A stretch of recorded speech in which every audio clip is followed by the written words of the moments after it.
Bien, gracias. En lo que se sientan, me ayuda con la pizarra, por favor, maestro, con Reinaldo.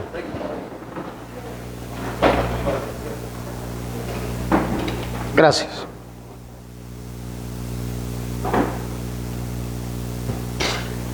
Quiero hacer una breve retroalimentación de lo que hemos leído el fin de semana acerca de la carta a los romanos, porque creo que es importante que todos estemos en la misma página. Así que desde el capítulo número 1 hasta el 2, que ya estamos más o menos finalizando, gracias. Ya estamos finalizando el capítulo 2. La intención del apóstol Pablo ha sido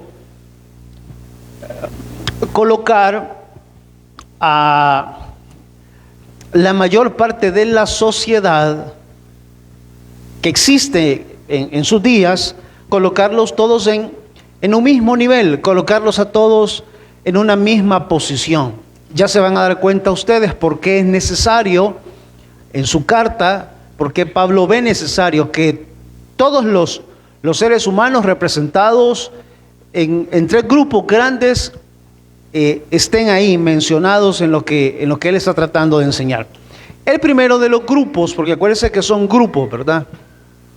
El primero de los grupos del que él ha hablado son los gentiles. Bueno, ¿qué ha dicho él de los gentiles? Gentil, recuerde que es una palabra que describe a todas aquellas naciones que no son del pueblo de Israel, o sea, son el resto de naciones que no son judías, a eso se les llama gentiles. Y en el Nuevo Testamento es una palabra recurrente.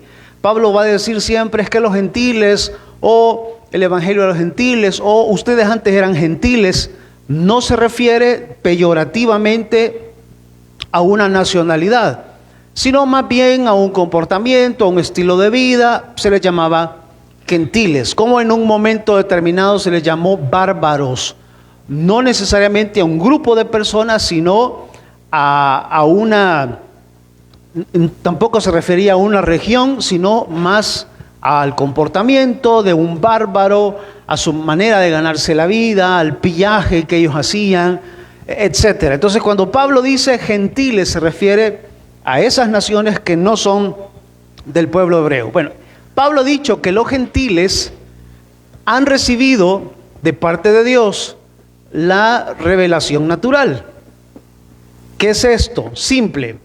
Es que todos los seres humanos, no solo los gentiles, tenemos constancia, tenemos evidencia de Dios a través de la creación.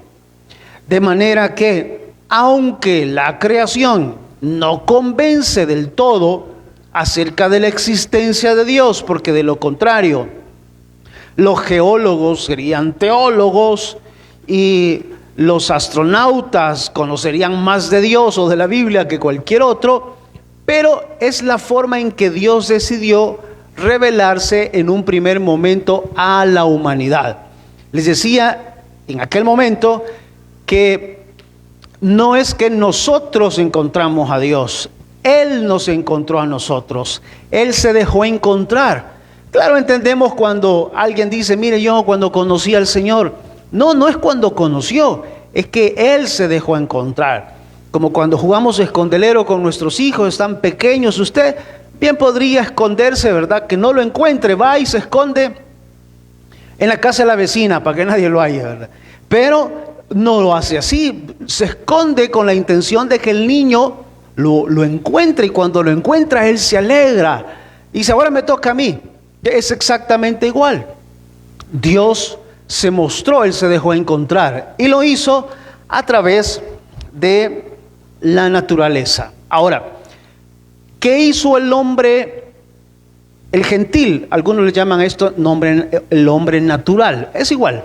¿Qué hizo el hombre natural o el gentil cuando vio la creación de Dios? Bueno, Pablo ha dicho que el hombre, en lugar de agradecer a Dios, lo que hizo fue envanecerse. Dice Pablo, se envanecieron en sus propios razonamientos, envanecieron.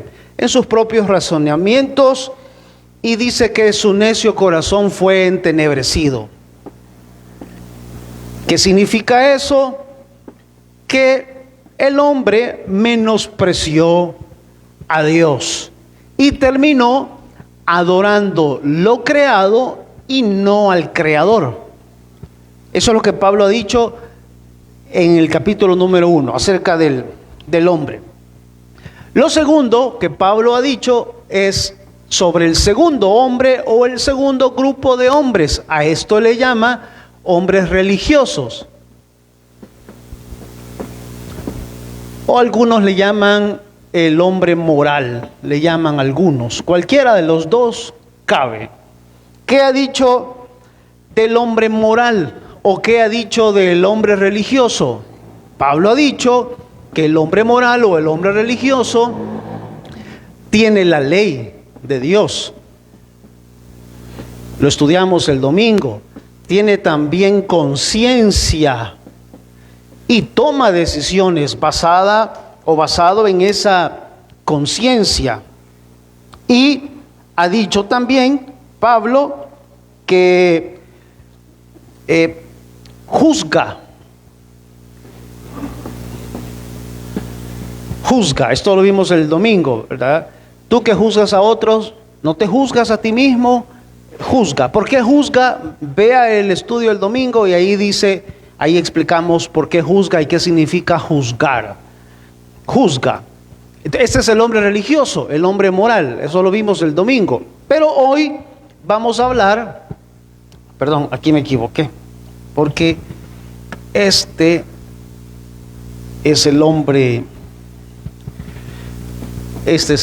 moral y este es el hombre religioso que vamos a estudiar hoy.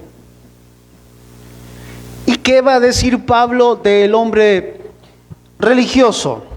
Pablo dice que el hombre religioso tiene muchas ventajas, como todos los han tenido, porque si usted nota que no podemos decir es que Dios fue injusto, porque de una forma se les reveló a unos y de una forma diferente se les reveló a otros. No, Pablo dice hoy del hombre religioso que el hombre religioso tiene la ley de Dios. Dice que el hombre religioso es guía de otros. Dice que el hombre religioso es también enseña, predica. Dice que el hombre religioso ha sido circuncidado. Y ahí le podemos seguir agregando, ¿verdad? Ese es el hombre religioso. No podemos decir que Dios fue con unos justo y con otros no justo, ¿verdad? Los que somos hijos primeros, es decir, los que somos hijos primogénitos o los que somos hermanos mayores. Levanta la mano los hermanos mayores que vemos aquí. Se les nota que han sufrido. Bueno, los hermanos mayores sufrimos. ¿Por qué? Porque las circunstancias de nuestros papás eran diferentes. Ya el segundo y el tercero, ese se la caló. Porque ese no le tocó ir a jalar agua, ese no le tocó. Nosotros sí, ¿verdad? El hermano mayor se ponía los zapatos del tío. Mira, tu tío dice que ya no le quedan esos. Ahí andaba usted con los zapatos. ¿Te quedaron? Bien me quedaron, tío. Pero el hermano menor, las circunstancias cambiaron. Pero uno de hijo cree, mi mamá tiene un hijo preferido. El hijo preferido de mi mamá es el hijo preferido, a mí nunca me quiso. No, es que las circunstancias eran diferentes. Y pues papá y mamá podían ayudarnos o darnos algunas cosas y a otros no podían. Lo mismo sucede acá. Las circunstancias del ser humano han cambiado. Dios sigue siendo el mismo, pero las circunstancias han cambiado y Él, en su divina sabiduría, ha decidido revelarse al ser humano como Él ha querido. Con los gentiles lo hizo a través de la revelación natural, a través de la creación, a través de los árboles, Él se reveló de esa forma a ellos. Y con el hombre moral se reveló a través de la conciencia, se reveló a través de lo que juzga el hombre. Lo hablamos el domingo. Cuando José, el hijo de Jacob, llegó a Egipto, no había 10 mandamientos aún, pero su conciencia le decía: no me puedo acostar con usted, señora, porque eso sería pecado contra mi Dios, la ley moral que habitaba dentro de él. Y número 2, no le puedo hacer este gran daño a mi jefe, a mi patrón, porque él me ha puesto sobre todo y lo único que me ha privado tocar es a usted. ¿Quién le enseñó eso a José? La ley moral, el temor de Dios con el que todos nacemos. Usted puede ignorar cuántos libros de la Biblia hay, usted puede ignorar Antiguo o Nuevo Testamento, pero usted sabe perfectamente qué es lo bueno y qué es lo malo. Eso se llama conciencia.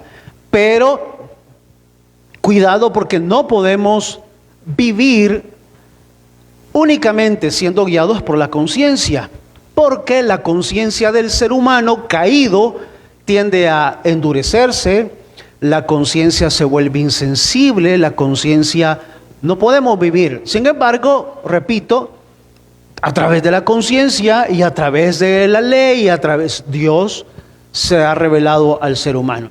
Y tercero, que es lo que vamos a estudiar hoy, que es el hombre religioso. Ahora, ¿por qué todo esto? Por lo que acabo de decir. Pablo quiere que toda la humanidad existente en aquel momento quepa aquí. Todos, de alguna forma, cabemos en alguno de estos ejemplos o en estos 3 grandes grupos. Absolutamente todos. Nadie puede decir, no, yo no. Todos cabemos en esos cuadros. ¿Cuál es la idea de Pablo? Al final, demostrar que todos, absolutamente todos los seres humanos, necesitamos la salvación que viene de Dios. Y que nadie, ninguno de estos 3 grandes grupos, nadie puede hacer por sí mismo nada para alcanzar misericordia, gracia, paz, perdón.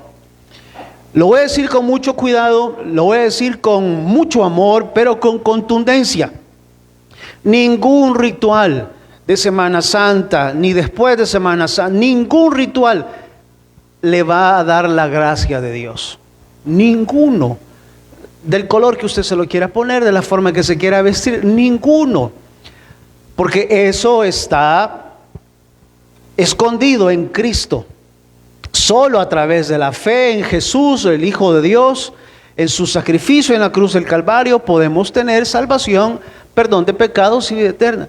De ahí en adelante, el resto de las cosas son tradiciones, son situaciones culturales, un poquito ahí de religión, pero absolutamente nada de eso nos puede ayudar. Eso es lo que está intentando Pablo, decir, señores, todos estamos en la misma página. Y hoy vamos a conocer el cristiano religioso. Yo le llamo cristiano, pero en realidad Pablo solo dice, veamos al hombre religioso, al hombre que confía en la religión. Por eso yo quise titular la lección de hoy, cristianismo nominal o real.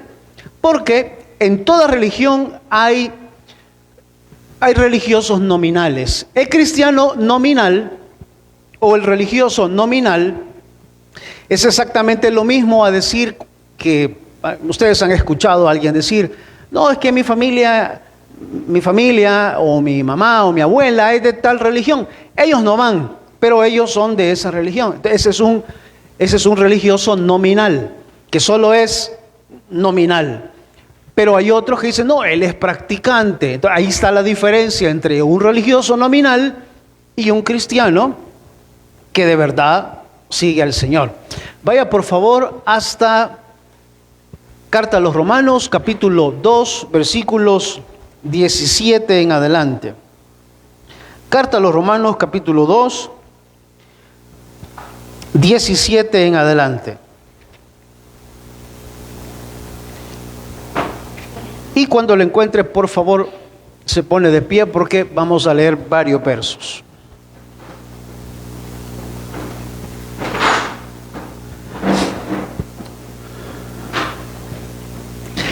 Antes de leer, quiero preguntar, ¿está claro esto? ¿Se comprendió esta parte? ¿Alguna pregunta sobre esto? ¿O algo que no haya explicado o añadido sobre esto? ¿Nada? ¿Todo bien? Bien. Leemos entonces. 17.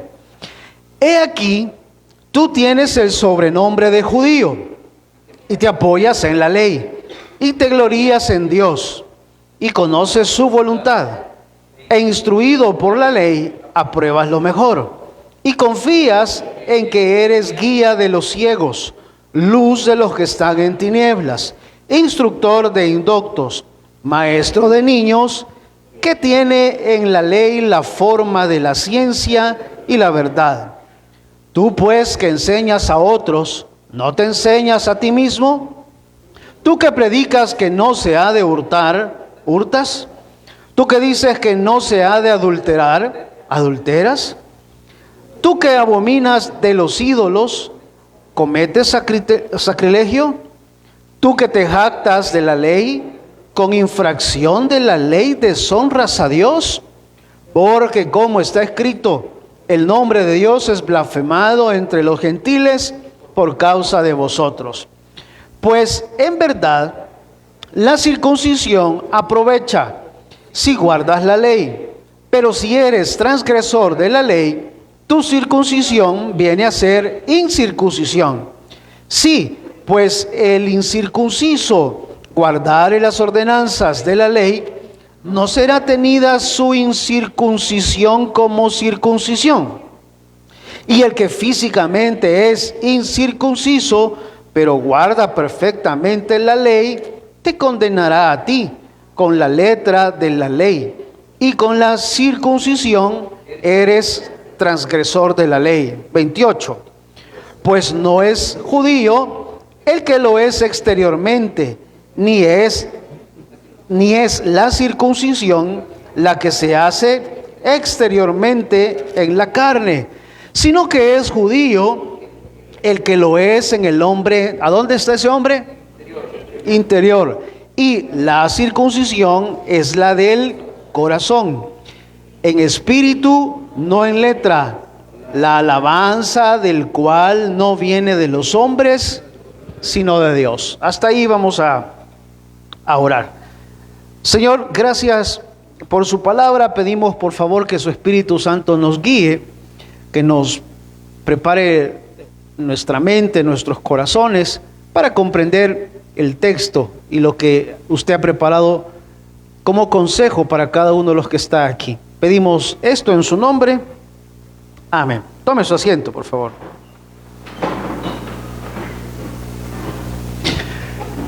Bien, como dije antes, Pablo está interesado en que todos los seres humanos de diferentes nacionalidades, de diferentes estratos sociales, representados en estos tres grupos, lleguemos a una conclusión. Y la conclusión que sea esta: la verdad es que todo ser humano necesita de Dios. Y todo ser humano es incapaz de hacer algo por sí mismo en cuanto a acercarse a Dios. Esa es la conclusión a la que Pablo quisiera que llegáramos. Porque, déjeme ponerle un ejemplo, mientras usted está sano o nadie está enfermo en casa, las pastillas pueden pasar ahí. Un blister tenía aquí yo de ibuprofeno. Y ustedes saben que nosotros como salvadoreños ya comprobamos que la acetaminofén y el ibuprofeno sirve para todo. ¿Le duele la cabeza? Acetaminofén. ¿Le duele la rodilla? Acetaminofén. ¿Tiene migraña? Ibuprofeno. ¿Le va a dar paro cardíaco? Ibuprofeno. El ibuprofeno y el acetaminofén es para todo. Es lo que nos recomienda. Bueno. Pero el asunto es cuando alguien se enferma. Aquel blister de pastillas que estaba ahí empieza a ser buscado, y sobre todo si es en la noche. Si es que aquí lo dejé, ¿y quién lo agarró? No, yo no he agarrado nada. ¿Quién? Anda, búscame lo que aquí lo tenía. Y empezamos 10, 11 de la noche a darle vuelta a todo, porque allí estaban esas pastillas. Bueno, es exactamente lo que ha hecho Pablo. Primero, Pablo dijo: no me avergüenzo del Evangelio porque es poder de Dios para salvación a todo aquel que cree. Todo incluye en estos. A todo aquel que cree. Primeramente al judío, porque era el orden que Dios había establecido, y también al griego. Ya nos mostró el blister. Ahora nos está diciendo, todos ustedes están enfermos. Y su enfermedad espiritual se llama pecado. O el deseo, la naturaleza pecaminosa del hombre. Más adelante en el capítulo 3 nos va a decir Pablo también que todos estamos destituidos de la gloria de Dios. Todos, Romanos 3:23. ¿Y por qué está haciendo Pablo todo esto? Dirá alguien, ¿nos está condenando en lugar de salvarnos? Sí y no. Sí, porque nos está mostrando nuestra condición humana, para que nadie se jacte, nadie se gloríe. Por eso es que está hablando del religioso de esta forma y dice, usted es muy religioso, usted es circuncidado, usted es judío. Qué bueno que es circuncidado, es judío, tiene la ley, enseña, predica, qué bueno. Vamos a hablar.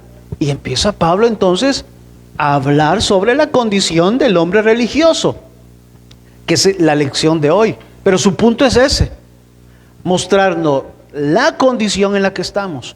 Alcohólicos Anónimos dice que el primer paso para salir del alcoholismo es que usted y yo reconozcamos que hay un problema de alcoholismo. Pero mientras usted o cualquier otra persona diga, no, yo problemas de alcohol no tengo. Yo sé hasta dónde llego, 4 cajas y ahí ya no más. No, pero dentro de poco tiempo eso va a ser un problema. Lo mismo con narcóticos anónimos o cualquier otra debilidad. Mientras usted y yo no reconocemos que ese es un problema. Mientras usted y yo no reconocemos nuestra situación personal, vivimos en negación. No es positivismo, no se confunda. Hay gente que dice, me gusta la actitud de él porque él siempre a todo le hace frente. A veces puede ser negación. Simplemente está negando todo lo que pasa a su alrededor. Está diciendo, no me interesa, no me importa, estoy bien. No, está negando la situación. Entonces, bueno, regresando al asunto, Pablo está a punto de conversar, de hablar con el hombre religioso. Y es que dice algunas cosas interesantes del hombre religioso. Primero dice judío. Fíjese que aquí encontramos varios términos que usted los va a leer en estos versos y aparece en un continuo. Uno es judío, el otro es ley. Y el tercero más mencionado creo que es circuncisión. Pero Pablo empieza diciendo en el verso que leímos, dice, he aquí, verso 17, léalo por favor, 2:17, he aquí tú tienes el sobrenombre ¿de qué? Judío. Ok, tú tienes el sobrenombre de judío. Para encontrar el significado del nombre judío, porque es una de las cosas que Pablo menciona del hombre religioso, necesitamos recordar allá en el libro de Génesis que estudiamos el año pasado, creo que estudiamos el libro de Génesis. Jacob tuvo 2 esposas y 2 concubinas, en total 4 mujeres. De Lea tuvo varios hijos. Bueno, de esta mujer, Lea, que es su primera esposa, tuvo un hijo llamado Judá. Judá, al traducirlo del hebreo a un idioma más cercano al nuestro, sería algo así como alabanza, o sería algo así como alabado, o sería algo así como alabar. Judá significa alabanza, alabado o alabar. Cualquiera de los tres se puede muy bien utilizar. Bueno, un judío se convirtió con el tiempo en un gentilicio. Y al pueblo de Israel se les empezó a llamar judíos. Voy ahora a tratar de explicar. Porque hay 3 términos que pienso que por razones de estudio, es bueno que usted y yo los conozcamos. Primero, voy a empezar con hebreo. ¿Qué significa hebreo? Bueno, hebreo es un adjetivo que le dieron a Abraham allá en Génesis capítulo 14, me parece. Por primera vez, los vecinos de Abraham, un hombre muy rico, pero que no tenía hijos, le llamaron Abraham el hebreo. Y de ahí en adelante se les llama hebreos por esto, por su antepasado, por Abraham. Luego se les llamó o se les conoció como israelitas, obviamente por Israel, el patriarca que tuvo 12 hijos y de los cuales nacieron las 12 tribus de Israel que llegaron a Egipto, luego salieron, se convirtieron en 12 familias numerosísimas, llegaron a Canaán, tomaron Canaán, se acentuaron en ese lugar y la historia continúa. Y judío por Judá. Simple. ¿Qué les recuerda, verdad, a ellos esto? La tribu principal o la familia principal o el apellido más importante en la historia hebrea, Judá. De Judá, el rey David, de Judá, Salomón, de Judá, el hijo de la tribu de Judá, que es nuestro Señor Jesucristo. Israel, por lo que mencioné. Entonces, Pablo ocupa este término. Dice, he aquí tú tienes el sobrenombre, dice Pablo. He aquí tú tienes el sobrenombre de judío. Ah, dice Pablo, bien haces, eres judío.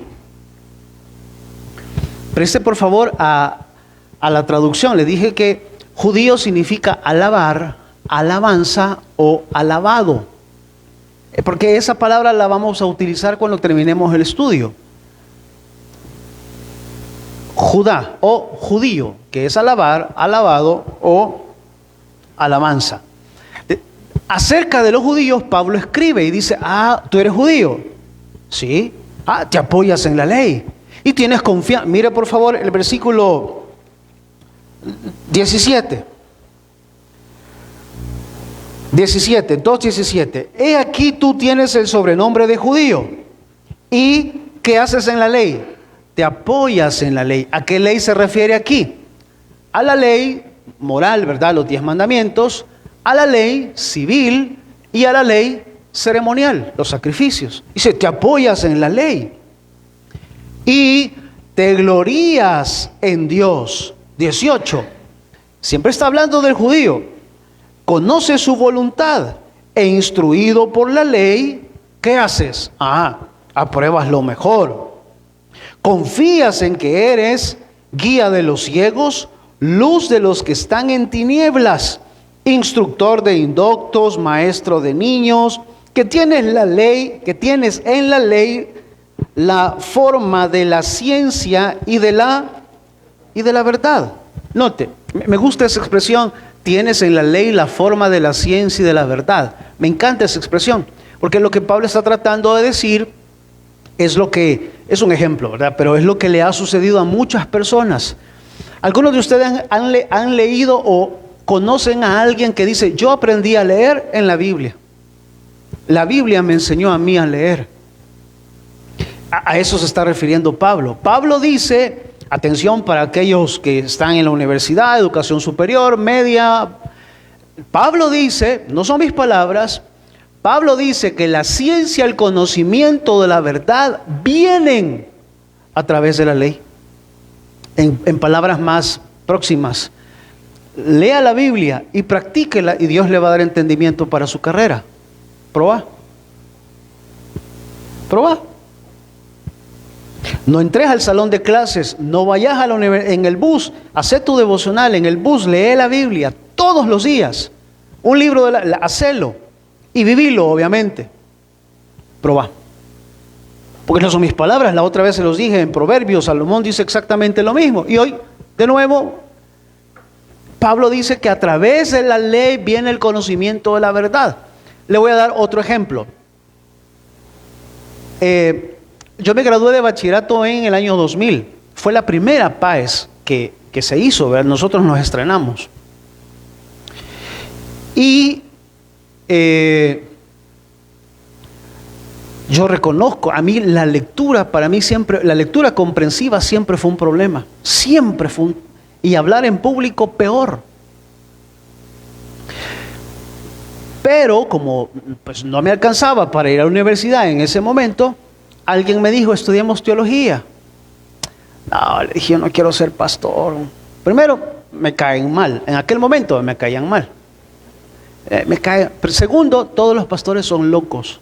Tercero, todos los pastores son cuadrados. No quiero. Vamos, vas a perder el año. No vas a estudiar a nadie para no perder el año. La materia vale $5. Eso costaba en aquel momento. $5 una materia. Vamos, hombre. ¿Me vas a pagar vos los primeros 5? Yo te los pago. Y empecé a estudiar. Algo pasó mientras yo estudiaba la Biblia. Algo sucedió. Digo que algo sucedió no para que se confundan y piensen que es un don mío, que yo... No, algo sucedió. En tercer año y cuarto año yo ya no escribía. Solo con lo que escuchaba. A la hora del examen, a responder. Con lo que escuchaba. Y despertó en mí un deseo de leer, un deseo de aprender hasta este día. De aprender, de conocer, de investigar, hasta este momento. Pablo dice, acaba de decirlo, que el conocimiento de la verdad viene mediante la ley. Probá el primer ciclo. Y si no te funciona el primer ciclo, obviamente vas a leer la Biblia y vas a estudiar. ¿Va? No es que estando allá un rayo de sol va a llegar en la frente y ahí se le iluminó todo. No, vas a leer la Biblia y vas a estudiar. Vas a leer la Biblia, pero anda a clases, presta atención. Probá. Hace lo contrario, deja de servir por la universidad, me contás.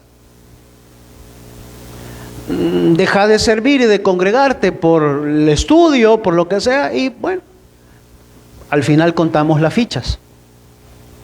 Probá. Bueno, vuelvo al tema. Pablo está diciendo entonces al judío que tiene todas estas ventajas, porque es un hombre, como él llama, religioso. Aquí quiero hacer un paréntesis para más o menos colocarlo sobre el contexto de lo que significaba ser judío cuando Pablo escribe la carta a los romanos. Un judío, visto desde la sociedad romana, tenía muchas ventajas que otras naciones no tenían.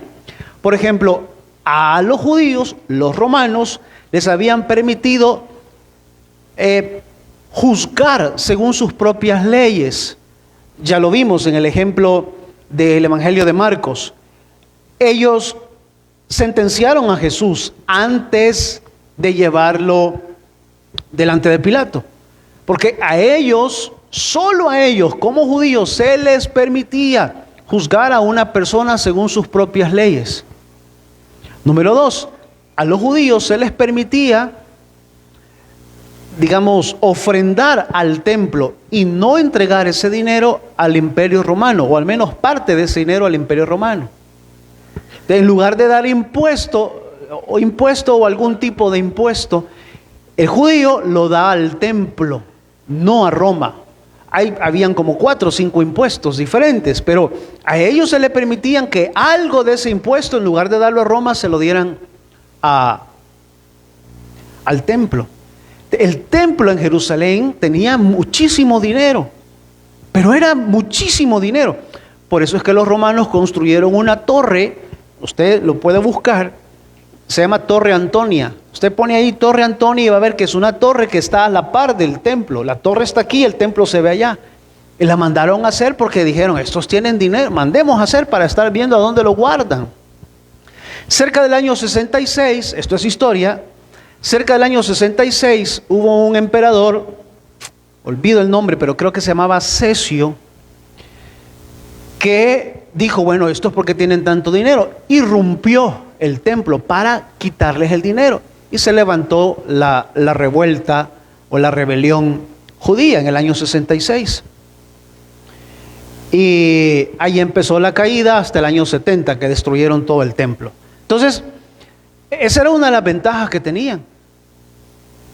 Tenían sus propios, y eran, tercero, al judío no se le obligaba a ir a la guerra. El judío se le dispensaba, no trabajar el día sábado. Habían muchas ventajas, y habían otras naciones gentiles que decían, ¿y por qué estos tienen tantos beneficios? Son judíos. Hasta el día de hoy, a donde van, a donde ellos tienen su propia comida, ¿verdad? Su propio lugar, restaurante para comer, que es kosher, comida judía. Hasta el día de hoy, son parte de esos privilegios. ¿Se comprende esta parte? Bueno, ahora, ¿a qué viene todo esto? Pablo está diciendo que el hombre religioso, el hombre judío, tiene muchas ventajas. Y va a empezar a describir todas esas ventajas que nosotros ya las leímos. Pero, por favor, léalas de nuevo. Dice el verso 19: confías en que eres guía de los ciegos, luz de los que están en tinieblas, instructor de los indoctos, maestro de niños. Tienes en la ley la forma de la ciencia y de la verdad. ¿Qué más hace un judío? Dice el verso 21, enseña. El mismo verso 21 dice que predica. El verso 22 dice, ¿tú qué dices? Ahí el término tú qué dices no es solo decir algo, es ordenar algo. Tú ordenas, tú predicas, tú haces todo eso. Está hablando de cómo era visto un judío socialmente hablando, de toda la riqueza religiosa que ellos tenían, incluyendo también la circuncisión. Miren el verso 25. Pues en verdad la circuncisión aprovecha si guardas la ley, pero si eres transgresor de la ley, tu circuncisión viene a ser, ¿qué? Incircuncisión. La circuncisión es una señal en el cuerpo, en la carne, de todo judío nacido al 8º día. Cuando el bebé cumplía 8 días de nacido, esto es ciencia, porque la ciencia ha demostrado que a los 8 días de nacido, el bebé ya tiene los suficientes anticuerpos para hacerle frente a la vida. Lo suficiente, los demás los va a extraer comiendo tierra. Eso es Nají o El Salvador. Entonces, al 8º día se toma un cuchillo, un pedernal, que es una piedra afilada, y se le corta del órgano reproductor masculino, del órgano reproductor del niño, toda la piel excedente que está en el pene, se le corta. Y a eso se le llama circuncisión.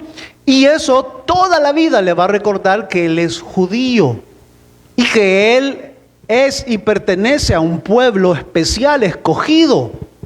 Es tan especial el pueblo judío, tan escogido el pueblo judío, como lo acabamos de leer. Guía de ciegos, instructor de niños, tienen la ley. Si me extendiera más, dijera, tienen los pactos, tienen las promesas del Antiguo Testamento.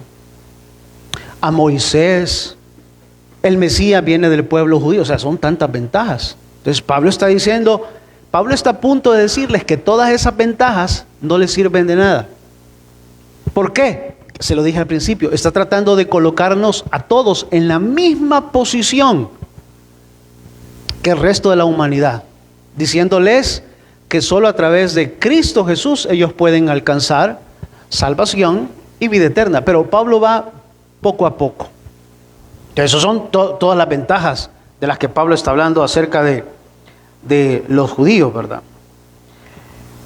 Bien, vamos a llegar hasta aquí con la parte con esta parte de la explicación, porque pienso que tenemos el tiempo suficiente para ir y hacer algunas aplicaciones. Pero antes de ir a las aplicaciones, quiero preguntar si esto está entendido o hay alguna duda o alguna pregunta sobre esto que acabo de explicar, de los versos 2:17 en adelante. ¿Pregunta? ¿Nada? ¿Todo bien? ¿Bien, hermano? ¿Claro? Sí, tengo una pregunta. ¿Sabes que a Abraham le pusieron el sobrenombre de hebreo porque no podía tener hijos? ¿Es eso? No. ¿O simplemente por el nombre de Abraham? Sí. Abraham le nombraron el hebreo en Génesis 14. Usted va a encontrar el pasaje. Le nombraron el hebreo. Piensan algunos que por la lengua, por el idioma que Abraham tenía. De ahí el idioma hebreo, que el Antiguo Testamento está escrito en hebreo. Pero, pues, alguna razón tuvieron los vecinos de Abraham para decir, ve, ahí viene Abraham el hebreo. Y le quedó Abraham el hebreo en adelante. Ok. Bueno, vamos entonces y veamos algunas lecciones. Lo primero que debo de aclarar y que ustedes deben de saber como buenos estudiantes de la Biblia es que nosotros no somos el pueblo de Israel. Nosotros no tenemos pactos con Dios. Cuidado con aquello, haga un pacto con nosotros. No tenemos pacto con Dios. Nosotros no tenemos la ley como ellos, que la ley a ellos se les fue dada, la ley de Moisés.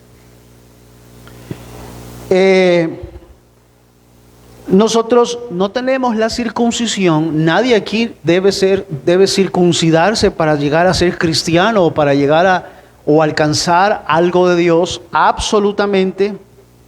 ¿Por qué? Porque nosotros no somos el pueblo de Israel. ¿Qué somos nosotros? Todas aquellas personas que han puesto su fe en Jesús para salvación. Somos, el Señor Jesucristo lo dijo, iglesia. Y el apóstol Pablo lo va a decir en todo el Nuevo Testamento. Y otros apóstoles dicen iglesia. El término iglesia significa un grupo de personas que ha sido llamado a estar afuera o llamado aparte. Ese es eclesía con K. Llamados aparte o llamados afuera. No somos el pueblo de Israel. Hay iglesias que toman la iglesia, por ejemplo, en San Salvador se llama, el nombre legal de la iglesia en San Salvador es Iglesia Evangélica El Dios de Israel. Pero se refiere a Jacob, a Israel. Y hay otras iglesias que usted va a ver que pueblo de Dios, de Israel o Israel esto, pero es por la afinidad que se tiene al pueblo hebreo. La iglesia es la iglesia, no somos hebreos. Aunque usted vea a alguien que no es hebreo, ahí vive en Marquesado, no es hebreo. Pero pues a la gente le apasiona todo eso y si le apasiona, amén. Solo hay que hacer la diferencia para no interpretar mal la Biblia. Ahora, lo que sí tenemos nosotros es la comisión. El Señor le encomendó a los 12, id por todo el mundo y haced discípulos a todas las naciones. Bautícenles, enséñenles todo lo que yo les he enseñado y nos dio una promesa. He aquí yo estoy con ustedes todos los días hasta el fin del mundo. Amén. Lleven el evangelio a otras personas, lleven el evangelio a otros lugares, sin importar la distancia o el espacio físico. Lleven el evangelio, rompan las barreras sociales y lleven la palabra. Eso sí. Pero los pactos, las promesas, eso es del pueblo hebreo. ¿Se parece? Sí, un poco, ¿verdad? Se parece. Pero son dos momentos diferentes, son dos entidades diferentes, son dos propósitos diferentes. Y hasta ahí, para no enredarnos más. Ahora, ¿por qué digo esto? Porque lastimosamente, en algunas ocasiones, bajo diferentes contextos, así como Israel, la nación, dio mal testimonio a las naciones, la iglesia, en algunas ocasiones, da mal testimonio a las naciones a su alrededor. ¿De dónde me estoy sacando esto? Después de Pablo empezar a desglosar todas las ventajas de ser judío, menciona un versículo que es el verso 24. Pablo dice que a pesar de tener todas esas ventajas, ellos por sus actos o por su vida hacen que los gentiles blasfemen el nombre de Dios. Lea por favor el verso 24. 2:24. Dice, leamos desde el 21 para que lo podamos contemplar todo. Tú pues que enseñas a otro, ¿no te enseñas a ti mismo? Tú que predicas que no se debe hurtar, hurtas. Tú que dices que no se debe de adulterar, adulteras. Tú que abominas de los ídolos, cometes sacrilegio. Tú que te jactas de la ley, con infracción de la ley deshonras a Dios. Verso 24, aquí está el asunto. Porque como está escrito, el nombre de Dios es blasfemado entre los gentiles por causa de vosotros. Si usted se va a buscar ese versículo en el Antiguo Testamento, eso lo va a llevar a Isaías capítulo 52. No lo haga, yo lo hice antes y leí todo el capítulo 52. Ese capítulo está hablando de esto. Le quiero explicar para que comprendamos la aplicación. El capítulo 52 de Isaías dice, lo voy a parafrasear, pero el capítulo 52 dice que el pueblo de Israel ha sufrido el exilio asirio y que el pueblo de Israel va a sufrir el exilio babilonio, pero están sufriendo o van a sufrir por sus malas decisiones. Pero los gentiles que están alrededor del pueblo hebreo, ellos dicen, miren ese Dios cómo trata a su pueblo, permitió que los babilonios los destruyeran y se los llevaran. Pero dice el profeta, eso no ha sucedido porque eso ha sucedido por sus malos caminos. Eso ha sucedido porque ustedes abandonaron a Dios. Y luego menciona la promesa. Dios les va a traer de nuevo hasta esta tierra de donde van a ser llevados. A eso se refiere el verso 24. Por causa de ustedes, le dice a los judíos, el nombre de Dios es blasfemado.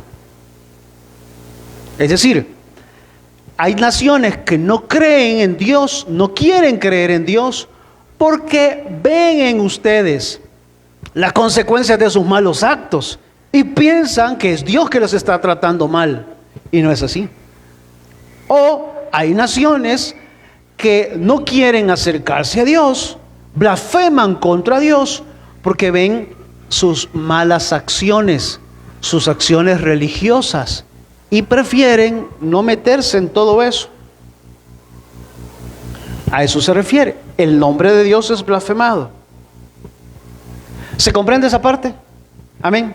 Ahora, esto que acabo de explicar se parece mucho al diario vivir de la iglesia. Porque aunque no somos el pueblo de Israel, somos iglesia, el nombre de Dios es blasfemado alrededor de la iglesia. Hablo de la iglesia general, no hablo de esta únicamente. Pero hay personas que no quieren nada con Dios por el mal proceder de la iglesia. Lo mismo que le está diciendo Pablo a ellos. Déjenme poner algunos ejemplos. El nombre de Dios es blasfemado, voy a usar la palabra blasfemado, o hay personas que no quieren nada con Dios cuando ven que la iglesia juzga duramente cuando su pastor se equivoca. No estoy matando a mi chucho a tiempo, por si alguien a saber en qué andará y anda ya tapando los hoyos, pero ustedes lo saben muy bien. Cuando el pastor de una congregación comete un error, a veces los primeros en levantar la vara es la misma congregación. Cuando los hijos del pastor se equivocan y se equivocan feo, Tampoco estoy matando a mi chum. Y a la Débora yo la veo extraña cuando camina. Y a la Daniela, estoy poniendo ejemplos. Pero cuando los hijos del pastor se equivocan, o la esposa del pastor se equivoca, los primeros en levantar la vara es la iglesia. Y ahí el nombre de Cristo es blasfemado. Y dicen las personas, no, mira cómo trataron a su pastor. Años ese hombre llegó anciano y mira, él cometió, no sé, hizo, no hizo. Mira, si es que se lo han acabado, hasta los mismos hermanos andan diciendo que es aquí, que es allá, que ese hombre, que pecador.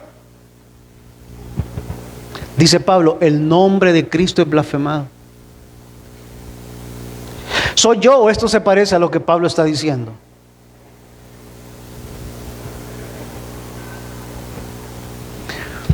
Las personas no querrán nada con Dios cuando uno de nosotros, no hablo del pastor, uno de nosotros se equivoca. Pero las personas querrán venir cuando la iglesia actúa diferente. Cuando uno de nosotros se equivoca, y aunque no tengamos los detalles, porque a veces es incómodo preguntar, mire, ¿qué le pasó? ¿Y cómo le fue? ¿Y cuánto? 3 tiene ya. ¿Y cómo vas? No se tienen los detalles. Pero cuando la iglesia, en lugar de señalar o acusar, recibe a esa persona, lo acepta con su error, no lo ponen, dice, allá voy a sentarse, ve, a la esquina, allá, y viendo para la pared, pecador. La gente afuera querrá venir, querrá conocer a Jesús.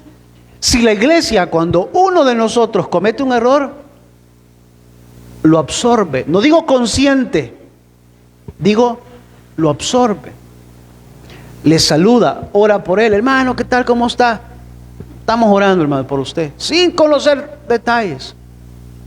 En lugar de que el nombre sea blasfemado, las personas querrán venir porque le ayudaron, porque al menos le preguntaron cómo está, o al menos se ofrecieron a decir, hermano, cualquier cosa, cuente conmigo. ¿Está ahí? ¿Se entiende esta parte? Bueno, el nombre de Dios es blasfemado cuando el necesitado duerme afuera de la iglesia y la iglesia no hace nada. Lejos de hacer algo, lo sacan de ahí, le echan agua. Ay, va aquí no puede estar durmiendo. El nombre de Dios es blasfemado. Pero las personas querrán venir o querrán llegar a su iglesia cuando ven que esa iglesia se mueve por los necesitados, ayuda a los niños, ayuda a las personas que necesitan. Cuando tiene programas con proyección social, las personas querrán venir. El nombre de Dios es blasfemado cuando engañas a tu novio o a tu novia y que los vecinos saben, mira, y es cristiana, ya, con 3 anda a la vez. Tiene uno aquí en la colonia que es el mismo muchacho que vive, y el otro allá en la universidad, mira. Y el del bus es el otro, el que cobra 13 y es cristiano. El nombre de Dios es blasfemado. Pero las personas querrán venir, las personas querrán poner sus ojos en Jesús cuando ven en su noviazgo, no algo pulcro, no, pero educado, sin andarse escondiendo. El papá sabe, la mamá sabe. El papá del niño sabe, la mamá de la niña sabe. Entonces, veámonos en la casa y dice, mira, qué bueno, así se deben hacer las cosas. Querrán. ¿Por qué? Porque respeto, porque es una relación con amor, con cariño. Ninguno absorbe al otro, lo succiona, lo chupa al otro. No, es una relación sana en donde cada quien tiene su espacio, tiene sus límites. Querrán conocer al Señor. El nombre de Dios es blasfemado cuando peleamos aquí adentro por nuestras propias. No, que a mí no me gustaba el color blanco, le hubieran dado otro color. No, que el otro dice que. La gente dice, ya, ¿cómo vamos a llegar así? No, mejor no. Ahí andan contando, fíjate que aquí, fíjate que en la iglesia tal cosa, va a creer usted. Yo por eso ya contándole a gente que no conoce ni del Señor. ¿Cómo van a venir? Yo no digo que escape a su realidad, pero al menos sepa con quién lo va a hablar. O vaya y solucione su asunto con su hermano, que es lo que la Biblia enseña.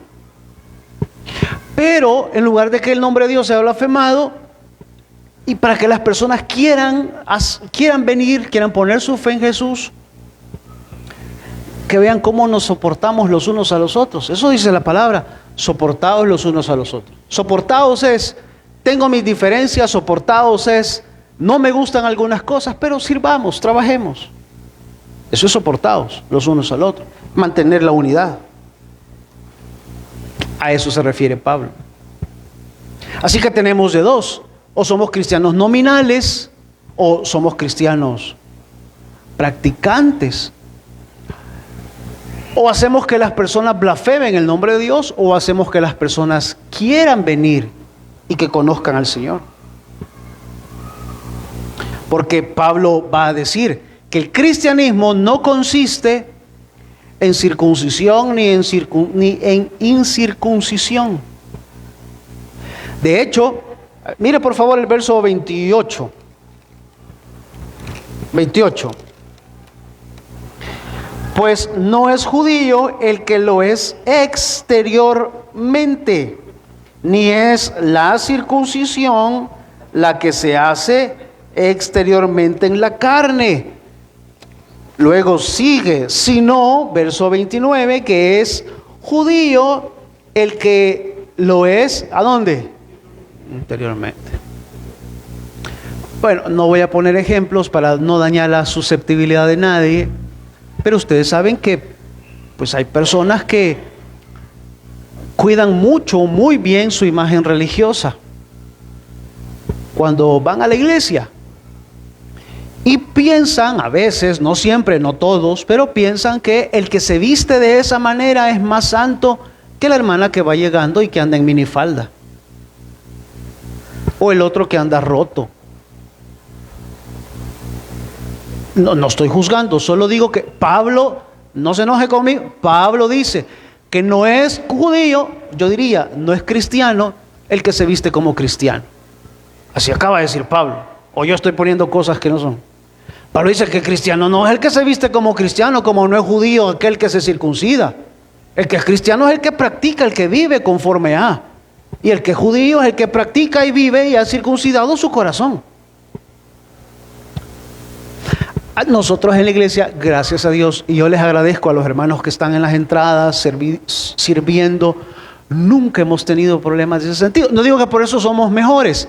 Quizás, como muchas veces, se nos ha tildado de ser demasiado, ¿cómo sería la palabra? ¿Perdón? Permisibles. Y quizás. Pero aquí, usted puede venir como quiera. Shorts, pantalón, como usted quiera venir. Porque entendemos que lo que ha dicho Pablo. Antes, hace mucho tiempo atrás, cuando alguien entraba con gorra, le decíamos, quítate la gorra, por favor. Pero después hubo un muchacho que se salió, fíjese, por la gorra. Pero después, gorra. Como quiera usted venir. ¿Por qué? Porque entendemos este concepto. Pablo dice en el Nuevo Testamento, con esto finalizo, Pablo dice en el Nuevo Testamento que el reino de Dios no consiste en, número 1, comida ni bebida, Romanos capítulo 14. Esos son costumbres. Nosotros comemos de todo aquí, ¿verdad? Pero allá comida y bebida es costumbres religiosas. Pablo dice, número 2, que el reino de los cielos no consiste en palabras, sino en poder de Dios. Y número 3, Pablo dice en Gálatas capítulo 4 que el reino de Dios no consiste en reglas. No consiste en reglas. Aquí a nadie se le puede decir, vení. ¿Y vos cuándo te vas a quitar ese pelo que andás? Mira cómo andás ese charral. No, si me lo acabo de ir a quitar, solo aquí me quité. Y aquí. A nadie. ¿Por qué? Porque entendemos que ese cambio o esa transformación que usted necesita en su vida, yo no sé cuál sea, la va a hacer el Espíritu de Dios, no yo. Si antes puedo yo hacer mis pequeños cambios. Y ya ve que no soy muy cuerdo. Pablo ha dicho, si usted salió de la esclavitud del mundo, ¿por qué viene ahora a una organización que le pone reglas y lo llena de leyes que debe de cumplir? Dice Pablo, vaya y léalo en Gálatas capítulo 4. Dice Pablo, me temo que con ustedes trabajé en vano, porque les enseñé que es vivir en la libertad con Cristo y ahora están cumpliendo estrictamente reglas de hombres. Entonces, le dije que al final era importante mantener la palabra Judá, no, judíos, porque significa alabanza, alabado o alabar. Pablo dice en el verso 29 que cuando usted y yo tomamos la decisión de vivir, no por apariencias, no de manera nominal, sino que vivimos honestamente. Honestamente es, así soy yo, así esto, lo que usted ve, eso es. Y lucho cada día por ser mejor, lucho cada día por leer la Biblia, lucho cada día con mi vocabulario, lucho con mis malos pensamientos, leo la Biblia todos los días, trato de servir, trato de hacer, lucho. Es vivir transparentemente. Dice Pablo, cuando una persona vive así, arranca alabanzas de parte de Dios. Por eso termina el verso 29 diciendo, no es judío el que guarda la ley, sino que es judío el que vive la ley. Y ese judío arranca alabanzas. Es un juego de palabras. Judío, Judá. Judío, alabanzas. Es un juego de palabras. Que los hebreos es muy común que hagan ese juego de palabras para ayudarnos a entender las cosas. Es un juego de palabras. Bueno, llegamos hasta ahí. Continuamos sábado, Dios mediante, con el capítulo número 3. Nos ponemos de pie y vamos a orar.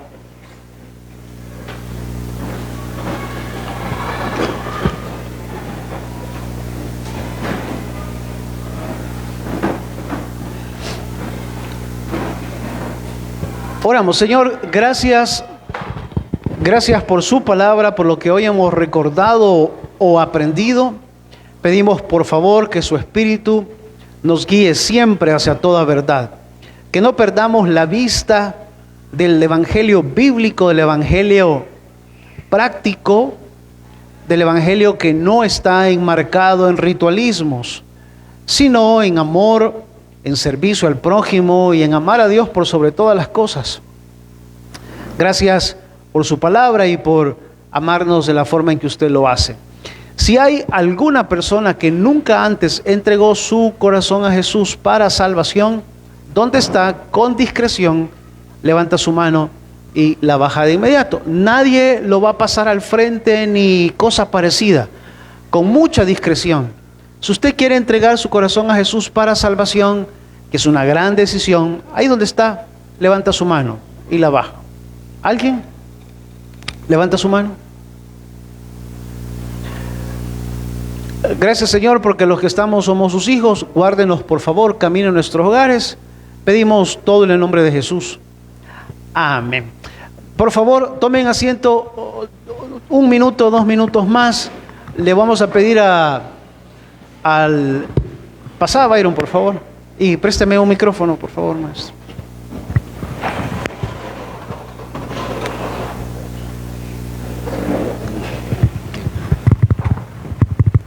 Gracias. Bien.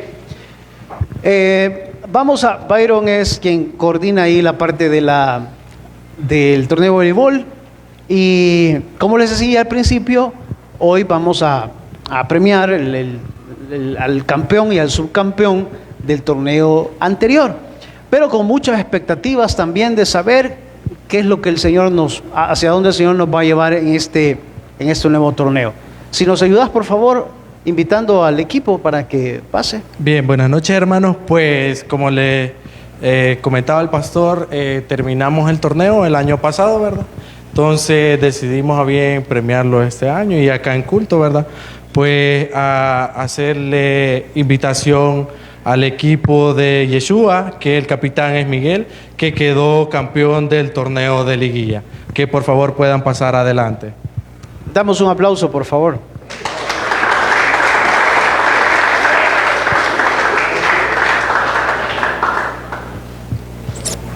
Solo 3. Es que los demás están... Está Emerson, que me decía que va a estar sirviendo ahorita. Y luego había, no sé, 1 o 2 más. Bien, ahí están, $1,000 en efectivo para que... que la fe de ustedes, lean la Biblia. Por eso es que su fe cae. Ese es el incentivo económico. Como les decía, el equipo está partido porque hay como 2 o 3 que están sirviendo allá.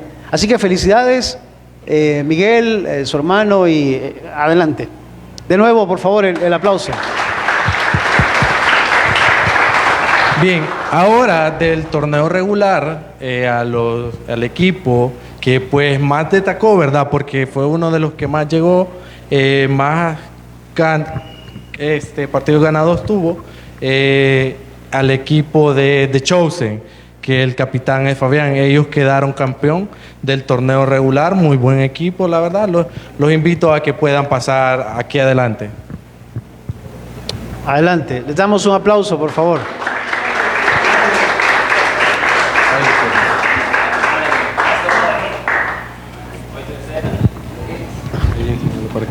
Bien, $500, felicidades a todos. Si no estaba sirviendo, es que yo creí que jugabas pero no, sos del otro equipo, de este equipo. Felicidades. ¿Y es el mismo equipo para este torneo? Sí. ¿Mismo equipo? Sí, son los 2 nuevos más ahí. 2 nuevos. Felicidades. Bueno, no, 3. 3. De eso se trata. Juegan el sábado, ¿verdad? No, ahora. ¿Ahora? Sí. Bueno, entonces, enhorabuena. Hoy juegan, a excepción de Madeline, que me dijeron que le iban a sacar. Perdón. No le habían dicho, perdón, yo me anticipé. Son bromas, Madeline. Felicidades. Un aplauso para ellos también.